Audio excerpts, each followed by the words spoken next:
Hello friends, आप सभी लोगों का सिलेक्शन पॉइंट यूट्यूब चैनल पे स्वागत है।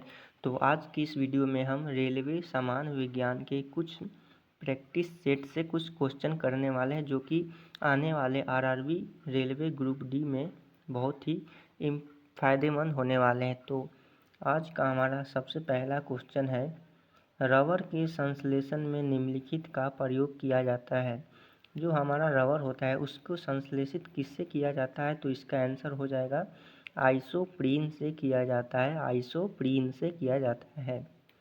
दूसरा क्वेश्चन है हमारा, सोने के आभूषण बनाते समय इसमें मिलाया जाता है। मतलब सोने के आभूषण जब हम तैयार करते हैं, बनाते हैं, तो उस समय सोने में क्या मिलाते हैं? तो इसका आंसर हो जाएगा तांबा। तांबा इसका सही उत्तर होगा।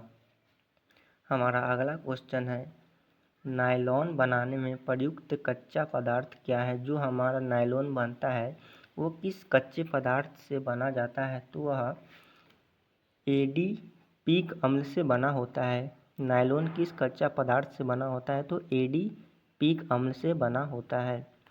हमारा अगला क्वेश्चन है, मोमबत्ती का जलना है। मोमबत्ती का जलना क्या है? तो मोमबत्ती एक रासायनिक परिवर्तन है, जो कि मोमबत्ती ठोस से सीधे द्रव में परिवर्तन होता है, इसलिए यह रासायनिक परिवर्तन है। तो इसका राइट आंसर रासायनिक परिवर्तन हो जाएगा। हमारा अगला क्वेश्चन है, आतिशबाजी में हरा रंग किसकी उपस्थिति के कारण होता है? तो हरा रंग किसकी उपस्थिति के कारण होता है? तो इसका राइट आंसर हो जाएगा बेरियम के कारण हरा रंग उपस्थित होता है। हमारा अगला क्वेश्चन है, कपूर को किस विधि द्वारा शुद्ध किया जाता है? जो कपूर होता है उसको किस विधि द्वारा शुद्ध किया जाता है? तो इसका आंसर हो जाएगा ऊर्ध्वापातन। ऊर्ध्वापातन से कपूर को शुद्ध किया जाता है। सीधे ठोस से गैस में परिवर्तन होता है, उसी को ऊर्ध्वापातन कहते हैं। अगला क्वेश्चन है, निम्नलिखित में से कौन सी धातु सदैव मुक्त अवस्था में पाई जाती है? कौन सा ऐसा धातु है जो कि हमेशा मुक्त अवस्था में पाया जाता है? तो वह सोना हो जाएगा। सोना बहुत ही कम अभिक्रियाशील पदार्थ है, इसमें 9 के बराबर अभिक्रिया होता है, इसलिए सोना बहुत कीमती है। हमारा अगला क्वेश्चन है, पुराने तेल चित्रों के रंग को फिर से उभारने के काम आता है। जो पुराने तैल चित्र के रंग को फिर से उभारने का काम क्या आता है? तो इसका आंसर हो जाएगा हाइड्रोजन पराऑक्साइड। हाइड्रोजन पराऑक्साइड हाइड्रोजन पराऑक्साइड होगा आंसर। अगला क्वेश्चन है हमारा, निम्नलिखित में कौन सी तत्व सभी रंगीन यौगिक के बनता है? तो कौन सा ऐसा तत्व है जो सभी रंगीन यौगिक का बना होता है? तो क्रोमियम। क्रोमियम सभी रंगीन यौगिक का बना होता है। अगला क्वेश्चन है, सबसे हल्का तत्व कौन सा है? ये चारों ऑप्शन है, हाइड्रोजन, हीलियम, सोडियम, पोटेशियम। इन सभी में सबसे हल्का तत्व हमारा हाइड्रोजन हो जाएगा। हाइड्रोजन सबसे हल्का तत्व है। सोना किस अम्ल में घुल जाता है? जो हमारा सोना होता है जिसे हम पहनते हैं, वह किस अम्ल में घुल जाता है? तो इसका आंसर हो जाएगा अम्लराज में घुल जाता है। सोना जो होता है वह अम्लराज में घुल जाता है। हमारा अगला क्वेश्चन है, दिया सलाई में प्रयुक्त होता है। दिया सलाई में क्या प्रयुक्त होता है? तो दिया सलाई में लाल फास्फोरस प्रयुक्त होता है। ये क्वेश्चन बहुत ही इम्पोर्टेंट है, क्योंकि बहुत बार ये क्वेश्चन आरआरबी ग्रुप डी में पूछा गया है, इसलिए दिया सलाई में लाल फास्फोरस या प्रयोग होता है, ये आप लोग याद रखिएगा। हमारा अगला क्वेश्चन है, युद्ध में प्रयोग की जाने वाली गैस ल्यूसाइट बनाई जाती है।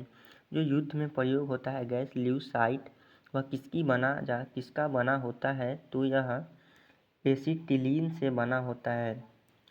ल्यूसाइड गैस किससे बना होता है? एसिटिलीन से बना होता है। हमारा अगला क्वेश्चन है, लार में पाए जाने वाला एंजाइम जो कि स्टार्च को ग्लूकोज में परिवर्तित करता है, वो कौन सा है? तो इसका आंसर हो जाएगा माल्टेस। माल्टेस जो है वह लार में एंजाइम को स्टार्च के ग्लूकोज में परिवर्तित करता है माल्टेज। पेट्रोल में विषैले मिश्रित पदार्थ क्या है? पेट्रोल में कौन सा पदार्थ विषैले है? तो इसका आंसर हो जाएगा ट्रेडा एथिल लेड। क्या होगा? ट्रेडा टेट्रा एथिल लेड इसका आंसर हो जाएगा। पेट्रोल में विषैला टेट्रा एथिल लेड है। हमारा अगला क्वेश्चन है सूक्ष्म धुलाई ड्राई क्लीनिंग के नाम आता है। ड्राई क्लीनिंग का नाम कहाँ आता है? तो इसका आंसर हो जाएगा मेथिल एल्कोहल। मेथिल एल्कोहल में ड्राई क्लीनिंग का नाम आता है। अगला क्वेश्चन है दवा बनाने के काम आता है। दवा बनाने के इन चारों में से कौन काम आता है? तो दवा बनाने का बेंजोइक अम्ल काम आता है। दवा बनाने में बेंजोइक अम्ल का काम आता है। अगला क्वेश्चन है सबसे अधिक संख्या में किस तत्व की यौगिक है? सबसे अधिक संख्या में किस तत्व का यौगिक है? तो इसका आंसर हो जाएगा कार्बन। संसार में जितने भी तत्व हैं उन सभी तत्वों में कार्बन का यौगिक सबसे ज़्यादा है। ये क्वेश्चन आपके लिए बहुत ही इम्पोर्टेंट है, इसलिए आप इसको याद कर लीजिएगा। अगला क्वेश्चन है हमारा हैवर विधि से अमोनिया के निर्माण में निम्न उत्प्रेरक उपयोग में लाया जाता है। जो हैवर विधि होता है उसके अमोनिया के निर्माण में उत्प्रेरक विधि का प्रयोग में लाया जाता है। क्या प्रयोग में लाया जाता है? तो लोहा को प्रयोग में लाया जाता है हैवर विधि में। हमारा अगला क्वेश्चन है नीला स्याही बनाने में प्रयोग किया जाता है। जो कि पेन का इंक होता है नीला स्याही, उसको बनाने में किसका उपयोग किया जाता है? तो इसको फेरस सल्फेट का उपयोग किया जाता है। नीला स्याही बनाने में फेरस सल्फेट का उपयोग किया जाता है। हमारा अगला क्वेश्चन है रेयॉन रेशे तैयार किए जाते हैं। जो रेयॉन रेशे होते हैं वह किससे तैयार किए जाते हैं? तो वे सेलुलोज से तैयार किए जाते हैं। रेयॉन रेशा सेलुलोज से बनाया जाता है। नाभिक का आकार होता है। नाभिक का आकार क्या होता है? तो 10⁻⁻15 मीटर नाभिक का आकार होता है। 10⁻⁻15 मीटर। अगला क्वेश्चन है हमारा निम्नलिखित में अस्थाई कौन कौन है? तो इन तीनों में से सबसे अस्थाई कौन सा है? तो इसका आंसर हो जाएगा न्यूट्रॉन। न्यूट्रॉन हमारा अस्थाई कण है। कौन सा कण अस्थाई है? तो न्यूट्रॉन। किसी परमाणु के गुण निर्भर करते हैं। किसी भी परमाणु का गुण किस पर निर्भर करता है? तो इसका आंसर हो जाएगा हमारा इलेक्ट्रॉनिक संरचना पर। इलेक्ट्रॉनिक संरचना पर किसी परमाणु का गुण किस पे निर्भर करेगा? इलेक्ट्रॉनिक संरचना पे निर्भर करता है। ये क्वेश्चन बहुत ही इम्पोर्टेंट है, इसलिए आप इसको याद कर लीजिएगा। अगला क्वेश्चन है हमारा इस विटामिन के जलीय विलयन का रंग गुलाबी होता है। मतलब कौन से विटामिन है जिसका जलीय विलयन का रंग गुलाबी होता है? तो इसका आंसर हो जाएगा विटामिन B12। विटामिन B12 का रंग गुलाबी होता है। अगला क्वेश्चन है हमारा सबसे हल्की धातु कौन सी है? सबसे हल्की धातु कौन सी है चारों में? तो चारों ऑप्शन में सबसे हल्की धातु लिथियम हो जाएगा। हमारा लिथियम सबसे हल्की धातु है चारों ऑप्शन में।